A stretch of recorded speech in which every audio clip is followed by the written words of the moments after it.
Mrs. Royal, how is Darrell affected by winning or losing a football game? Does it affect his mood much? Well, we think it does quite a bit.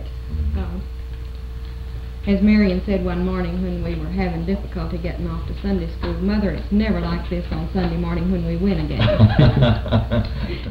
The good news for the Royal family, DKR didn't lose that many games while here in Austin. DKR, the winningest coach in Texas football history, and DKR, the Royal Scrapbook, is a new inside view at Darrell's life and his family's life. And joining us now, the author, Jenna McEachern. Now, Jenna, you are an author. You're a former UT cheerleader. You're also the wife of legendary quarterback Randy McEachern. Right. You got burnt orange all through your veins. Absolutely, I do. Well, let's talk about Coach. I mean, so many people know what he was able to do on the field, but this guy, before he was coaching, was a legendary player at where else but Oklahoma. Talk about what he did there. I always tease him and say, you were famous before you were famous. Right. And he really was.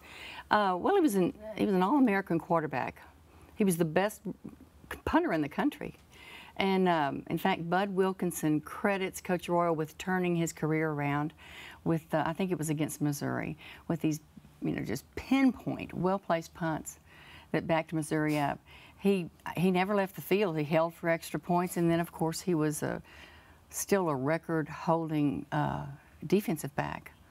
So he also got scholarship offers for baseball and basketball. Wow. So he was a great athlete. He was an amazing athlete. All right, and then he makes the transition. How hard was it for Coach Royal as an Oklahoma star to go coach at Texas? Not one bit. Really? No, because this was a great program. They had gone 1-9 the year before they hired Coach Royal. But he knew this was a great program. And I'll tell you, I think he grew up like only about 8 miles north of the Texas border. Okay, so he was close. So he was well aware of this. And he got here as quick as possible, as they always say, right? He always says, yeah, he's a Longhorn now, dipped and vaccinated. Well, he's such an interesting character. I think so many people, know certain stories about Coach Royal, but just the company he kept. He was really good friends with Willie Nelson. Yes. Give us the backstory on that relationship. He started going to these, he called them package shows, here at the old Coliseum. And he'd go sit there out in the audience and see Willie Nelson.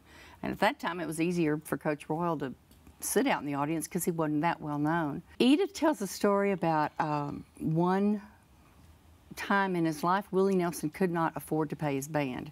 So Coach Royal said, well, Willie, we'll just get the athletic department to come to a concert for you. We'll charge $25 a couple.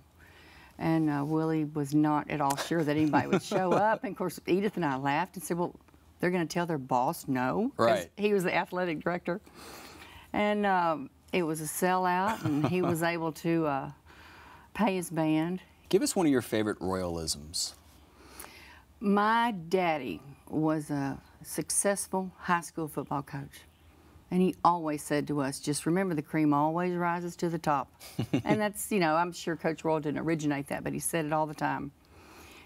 Persistence, perseverance, integrity. That's going to get you to the top, and just be patient. And so my daddy always told us that.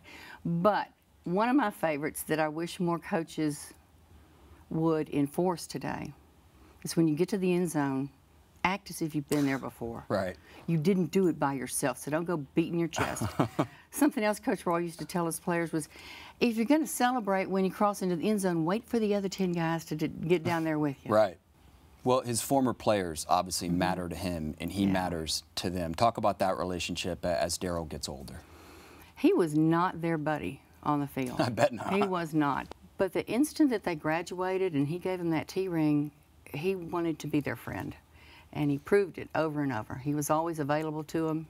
He really, I think it surprised some of those boys how he really cared about them and their successes. And if you have ever seen a football player wear their T-ring, they will tell you that is their proudest possession. Yeah, Ahmad Brooks, who's on this network all the time, says, I'm not taking it off. The T-ring is huge to these guys. It's fascinating stuff. DKR, the Royal Scrapbook. If you're a Texas fan, you definitely want to check this out. Jenna, thank you so much. Thank you. It has really been my pleasure.